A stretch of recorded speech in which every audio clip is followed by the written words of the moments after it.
tous. Donc pour produire mieux, vous avez vu quelques illustrations.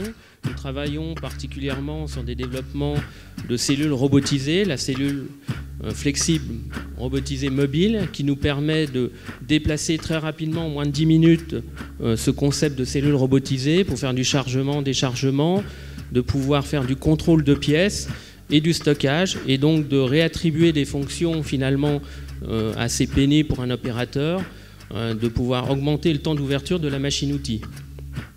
Entre autres, nous pouvons aussi travailler sur le concept usitronique, où cette fois nous allons partir de l'opin ou de barre, faire l'usinage, le lavage de la pièce, le contrôle, et ensuite le pilotage, donc des développements avec l'Université de Savoie, qui nous permettent de faire un comparatif entre la pièce fabriquée contrôlée, un modèle théorique, et de pouvoir rétroagir directement sur la machine-outil.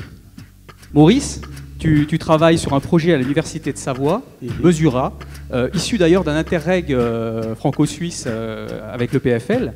Peux-tu nous expliquer en quoi consiste ce projet et quels ont été les principaux résultats 2013 ? Alors le projet Interreg qui avait déjà été fait avec le CTDEC a donné lieu à ce projet Mesura, qui se fait également en collaboration avec le CTDEC.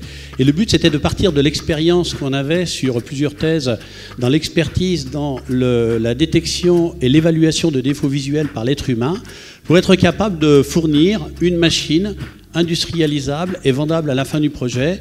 Et d'ailleurs, les premiers prototypes industriels seront disponibles au mois de septembre pour commencer à observer les pièces mécaniques et d'avoir un jugement à terme automatique sur la détection de défauts visuels.